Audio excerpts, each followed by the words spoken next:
Every car company in the world, except for Tesla, is losing money on electric vehicles. It seems like only yesterday that Ford was crushing it in the auto industry and setting record after record. But lately it's been setback after setback with layoffs and now a production shutdown that's been going on for weeks. In the middle of all this, Ford just dropped a bomb that has the whole auto industry buzzing. This isn't your average announcement. This is a move that could completely change the game for Ford and the whole market. What did Ford just say? And how will this affect the American automotive giant? Ford was like the superhero of the automotive world. This was the company that practically invented the idea of putting the world on wheels. They were pioneers, innovators, and a symbol of American ingenuity. But somewhere along the way, the magic started to fizzle out. It wasn't just one big mistake either. It was a whole bunch of little cracks. That eventually turned into a pretty big problem, think about it.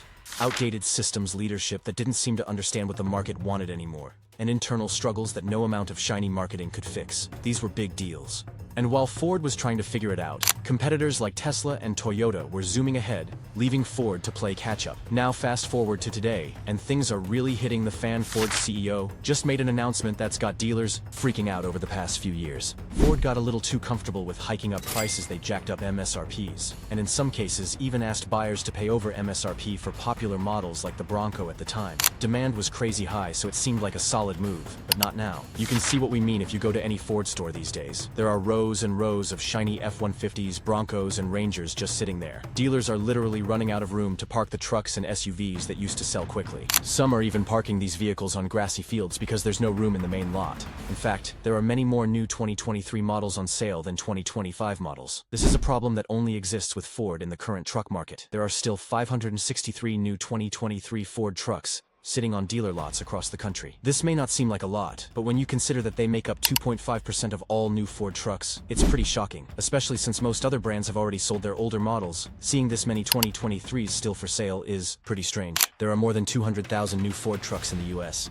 but only about 1,000 are 2025s. That's less than 0.5%. To put this in perspective, let's look at how Ford stacks up against other big names in the truck game. Chevrolet, for example, seems to be playing it smart. They've already switched more than half of their truck inventory to the shiny 2025 models, while the 2023 models are almost non-existent on Chevy lots. Ram, on the other hand, isn't exactly cruising ahead, but it's still doing better than Ford. Only about 2% of Ram's current stock, about 2,100 trucks, are 2023 models. Not ideal, but it's better than those numbers.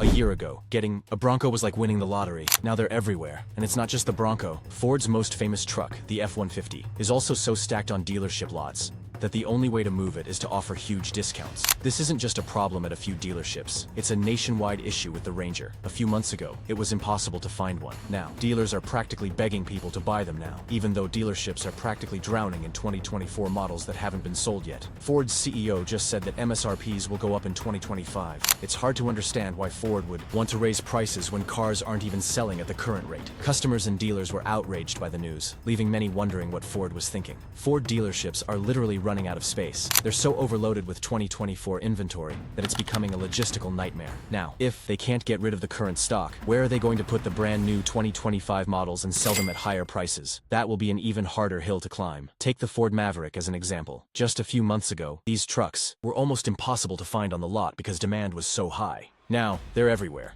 and dealers are offering discounts of $1,500 to $2,000 to get rid of them. With these price cuts, the Maverick is now one of Ford's cheapest trucks, making it a good choice. Right now, you can get a base model Maverick for less than $35,000. That's a good deal, and the Maverick is selling pretty well, at least compared to some of Ford's other cars. Let's talk about the big problem. The herd of Broncos that are blocking the Ford dealership. Not too long ago, the Ford Bronco was the car to have. Remember when it made its big comeback? Everyone wanted one. People were putting their names on waiting lists. Dealers were charging crazy amounts of money for them. Even Ford employees weren't getting a break. They were paying extra money just like everyone else. It was the ultimate game of take it or leave it, and people were willing to pay any price. Things look very different now. Those once desired Broncos are now getting dusty on the dealership. Lots of them. Dealers are literally running out of places to park them. You can see rows of unsold Broncos lining up like dominoes and spilling out onto grassy lawns just to make room for more F-150s, including the much-anticipated 2025 model. It's hard to believe how quickly the Broncos have sold out. People used to pay a lot of money for fall from grace, but now it's an inventory nightmare. The 2024 Ford Bronco Badlands is a great example because, on paper, it has everything an off-road enthusiast could want. A tough build, an adventure-ready design, and a price tag that will blow your mind. $7,270. That alone should make you think twice especially since its main competitor, the Jeep Wrangler Rubicon, is much more affordable. Now, don't get me wrong. The Bronco isn't suddenly a bad car. It's just that demand has dropped while supply has gone through the roof. The economy is changing, and interest rates are going up, making that shiny pair of Bronx glasses feel less like a must-have and more like a luxury item. The Bronco's saga is a classic tale of supply and demand gone back when it first hit the market. Ford could barely keep up with orders. This scarcity made it a hot-ticket item, and dealerships were more than happy to cash in with steep markups. But, as production ramped up and interest cooled, the market flipped now. Instead of fighting over Broncos, buyers hold all the cards. Dealers are practically tripping over themselves to move these SUVs, offering incentives and slashing prices in ways we haven't seen since the big SUV bust. Of the early 2000s, dealers are offering discounts to move these off the A-lot, but they're not exactly generous. A $5,600 dealer discount paired with a $2,000 factory rebate brings the total discount to $7,600. That sounds decent, right? Except it still leaves the Badlands priced at $62,900, which is a tough sell in today's market. If Ford wants to move, the discounts need to be way bigger, because right now $62,900 is still a lot for an SUV that's just sitting on dealership lots. You thought the Bronco's price problems were bad. Wait until you hear about the Ford Expedition. It's one of Ford's biggest and most expensive SUVs, and its prices are also going down. The Expedition starts at $85,000. Yes, you read that right. Once you could buy an SUV for $85,000, but now dealers are trying to move these huge vehicles by giving huge discounts of up to $11,000.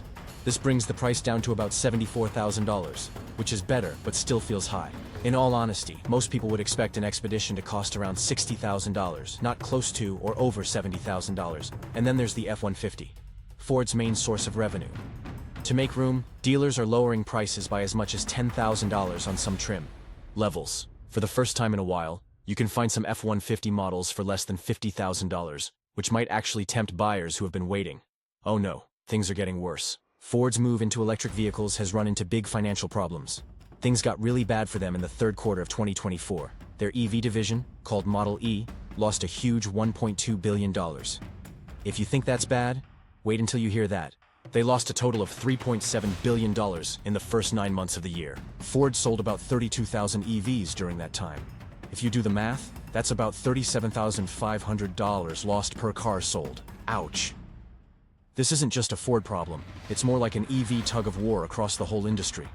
Jim Farley, the CEO of Ford, didn't cover it up. He called out a global price. The problem is that there are too many electric vehicles, EVs, and not enough buyers. On top of that, there are a lot of new EV models on the market, so automakers are cutting prices everywhere to stay competitive. This may seem like a win for consumers, but it's a nightmare for businesses trying to make money.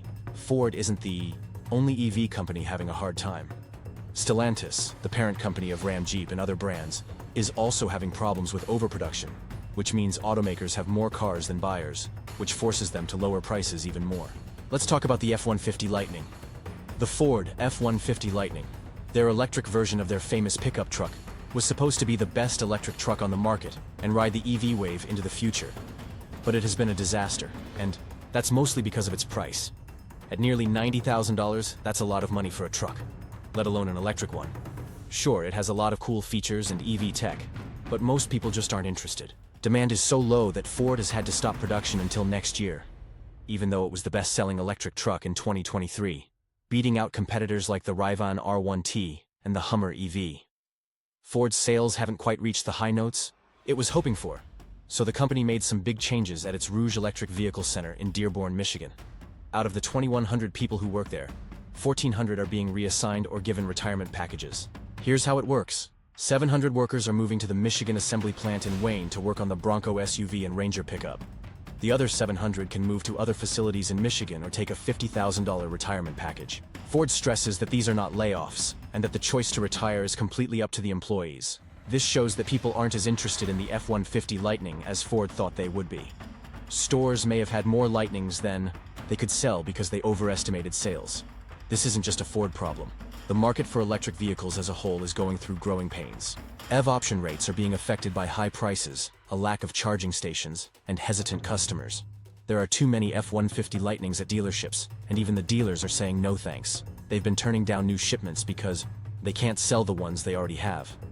When production stops, so do the jobs. The hourly workers and assemblers who make these trucks are left in limbo because Ford bet big on a product the customers don't want, at least not at this price. It's not just the price tag, though that's a big part of the problem. Despite the fact that the electric vehicle market is expanding, buyers continue to anticipate that they will be able to afford and experience finality for $90,000. In the meantime, competitors such as Tesla and Rivian are offering electric vehicles that feel more innovative and, to be honest, cooler, making it even more difficult for Ford to justify its pricing. They want a luxury experience, not just a greener version of a work truck. It is almost like a tradition at this point that you get your shiny new F-150, and not long after that, you might get a friendly letter in the mail saying, "Hey, we need to fix something that you've been having problems with." Ford has also become an expert at something else. Throughout the years, the F-150 has been recalled for a variety of reasons, some of which are relatively minor, while others are not as significant. Ford has been experiencing a persistent problem with the transmission of the F-150. Consider the following scenario. You are driving along at highway speeds when all of a sudden your truck decides to go back to square one. There has also been a recall for seatbelt fires in some models. One of the major recalls involved the 10-speed automatic transmission unexpectedly shifting into first gear while you were driving. During deployment, the seatbelt pretensioners, which are small devices that tighten the belt in the event of an accident, have the potential to generate sparks. In extremely rare instances, these sparks could cause a fire to start. In addition, electrical issues have been a source of frustration. A significant recall was issued because of problems with the truck's wiring, which could result in a loss of power or even cause the truck to stall. This is not something you want to happen on a busy highway. Additionally, some F-150s were recalled because of problems with the brake master cylinder, which could lead to a loss of brake fluid. When you are attempting to bring a large truck to a stop, having less brake fluid means having less braking power, which is definitely not ideal. Faulty airbags have been another recurring problem, either not deploying when they are needed or deploying when they are not needed, both of which are equally bad. There are now a lot of dealers who are starting to back out. Recently, AutoNation, Inc., which is considered to be one of the most powerful players in the automobile dealership industry in the United States, made the decision to sell 8 of its dealerships during the third quarter of 2024. Here's the twist. 5 of those were Ford franchises, and although they made a cool $156 million from the sale, they did not simply give them away. This may sound like a win for Auto, but what does it say about Ford? AutoNation is all about making money. They don't sell automobiles for fun, they sell automobiles to make a profit. Therefore, if they are selling multiple Ford dealerships, particularly those that they have labeled as underperforming, it is not just a coincidence. It is a sign that they are losing faith in Ford's ability to perform in the current market. When a major player like AutoNation loses confidence, other dealerships may begin to follow suit. Let's discuss the reasons why these dealerships were deemed to be underperforming in the first place. The automotive industry is currently experiencing a peculiar situation, and consumers are more cautious than they have ever been, particularly when it comes to spending a lot of money on expensive items. People are hesitant to make a commitment because Ford's lineup, including the F-150 Lightning, comes with a hefty price tag. Add to that the fact that there are some supply chain struggles occurring. The fact that these dealerships might not be raking in the cash like they used to is obvious, given the rising interest rates and the competition from electric vehicle startups. AutoNation probably came to the conclusion that it was not worth the headache of holding on to the dealerships any longer. It is not just a single dealership group that is experiencing this problem. Rather, it may be a ripple effect that affects the entire industry. Lots are full of vehicles that are not selling quickly enough. It is at this point that things start to get really interesting. The move made by AutoNation could motivate other dealership groups to reevaluate their own relationships with Ford. In the event that more dealers decide to leave the company, it's possible that Ford is in for a rough ride. Dealerships aren't just places where cars sit pretty. They're Ford's direct connection to customers. Losing dealerships means fewer touchpoints with buyers, less visibility, and a whole lot more pressure on Ford to figure out how to keep those sales numbers up. This could even force Ford to rethink its strategy. Are their vehicles too expensive for today's market? Is their EV push not resonating with consumers? These are questions they'll need to address fast if they want to avoid more dealership exits. Given all of these factors, it is difficult to understand why Jim Farley believes that now is the ideal time to raise prices. Customers have already begun to look away from high prices, and rising interest rates are adding salt to the wound. As a result, financing a car is becoming more expensive, which means that fewer people are willing to part with their money for models that appear to be selling at an excessive price. What is really driving Ford to raise their prices? Well, there are a few reasons, and none of them are simple. Ford's leadership is banking on a demand rebound, but honestly, in today's economy, that's a gamble that could go either way. So, what is really driving Ford to raise their prices? You may recall that during the pandemic, there was a shortage of supplies, which caused the prices of automobiles to skyrocket. Well, that pricing strategy is coming back to haunt Ford customers. They have become accustomed to paying inflated prices, but now they are sick of it. The rising interest rates and the monthly payments on car loans are looking scarier than they have ever been, and Ford is trying to figure out how to adjust. During the pandemic, everyone was complaining about supply chain problems, but now it's the opposite. The bottleneck has been removed, and Ford ended up overproducing vehicles because they assumed demand would remain through the roof. As a result, there is now an oversupply problem with lots full of unsold cars, which is a financial headache that no one wants. Additionally, consumer preferences are shifting toward electric vehicles and hybrids. Although Ford has made progress, with models such as the Mustang Mach-E, they are still not quite playing in Tesla's league. Consumers want cutting-edge technology that is both efficient and affordable, and Ford is trying to catch up while simultaneously juggling the burden of competing with Tesla. Ford has just released its financial report for the third quarter, and while there are some positive developments tucked away in it, the overall picture has not changed. There is a raised eyebrow on Wall Street. However, the automaker's profit numbers were lower than expected, and to make matters even worse, they reduced their earnings outlook for the entire year. As a consequence, Ford stock experienced a precipitous drop of 4% during extended trading on Monday. Let's begin with a positive note. In a time when many businesses are struggling to maintain growth, Ford's revenue for the third quarter reached a solid $46.2 billion, which is a 5% increase compared to the previous year. According to Visible Alpha, Ford actually beat the expectations of analysts. The ability of Ford to bring in more revenue is a positive development. However, this is where things start to get complicated. The net income of Ford has dropped significantly to $900 million, which is equivalent to 22 cents per share, compared to $1.2 billion, which is equivalent to 30 cents per share during the same quarter of the previous year. This is not just a drop. It is a noticeable slide that fell well below the estimates issued by Wall Street, and then there is the revised earnings forecast. Ford lowered the upper end of its full-year adjusted earnings outlook, which is now projected to be approximately $1 billion. The company's previous range was $10 billion to $12 billion, so this revision was not exactly what investors wanted to hear when companies lower their expectations. It's like pouring cold water on the enthusiasm of investors. It's not surprising that Ford's shares took a hit, falling more than 4% in after-hours trading. This isn't the first obstacle that Ford has encountered this year. In the second quarter, their earnings also missed estimates, which started to shake investor confidence and added fuel to the fire. The stock of Ford was recently downgraded by Morgan Stanley, which cited concerns about profitability and long-term growth in a challenging market. When you combine all of these factors, it is easy to see why investor sentiment has become more negative.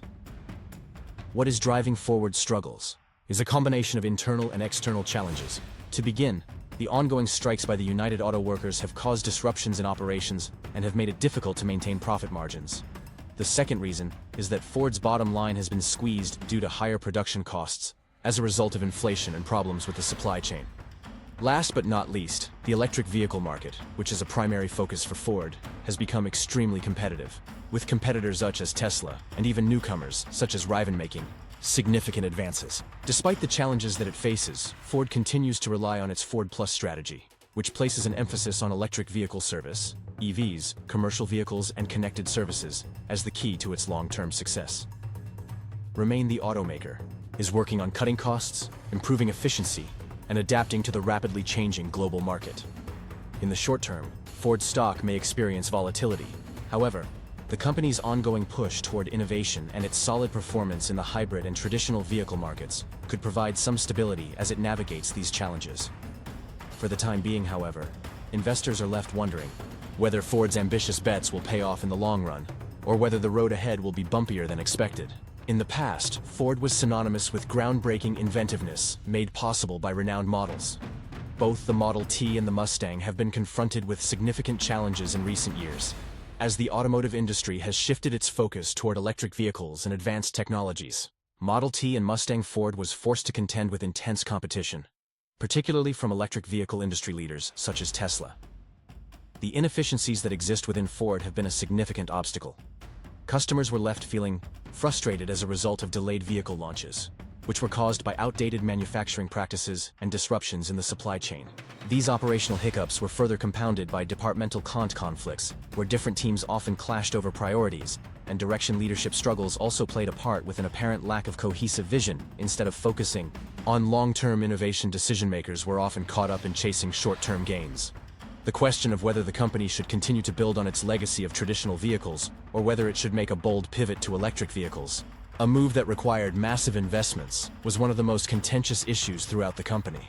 Not only did these internal debates cause a delay in making crucial decisions, but they also caused confusion among employees, representatives, and stakeholders, which was detrimental to morale and tarnished Ford's reputation. These internal conflicts and inefficiencies had tangible consequences, such as the delay of projects, the emergence of quality problems, and Ford's struggle to meet the market demand for contemporary and environmentally friendly models. Due to the company's inability to quickly adapt to the growing demand for advanced technology and electronic vehicle systems, EVs, the company's financial performance suffered, which resulted in a decrease in sales and a loss of confidence among investors. Meanwhile, competitors made rapid progress with cutting-edge innovations. It seemed as though Ford was caught in a limbo, torn between embracing the future and preserving its traditional roots. This reluctance made it more difficult for the company to regain market share in an industry that is rapidly evolving. While Ford has experienced some setbacks in the face of industry transformation, the company's legacy as a pioneer of innovation continues to carry significant weight. In order to reclaim its position at the forefront of the automotive industry, Ford will need to fully embrace the challenges of the modern market, invest heavily in environmentally friendly technologies, and cultivate a culture of adaptability and collaboration. This is because the industry is moving toward a future that will be characterized by electrification and advanced technology. Let us know what you think about Ford's problems and its decision to raise prices in 2025 by leaving a comment below, as well as making sure to like this video, subscribe to our channel, and activate the notification feature. The question that remains is whether or not Ford can reimagine itself for a new era, or whether or not it will remain a relic of its own history. Only time and the next moves of the company will tell. Stay up to date with all of our most recent videos while you are still here by clicking the bell. You can view additional content that is similar to this one by clicking on the video that is currently displayed on your screen.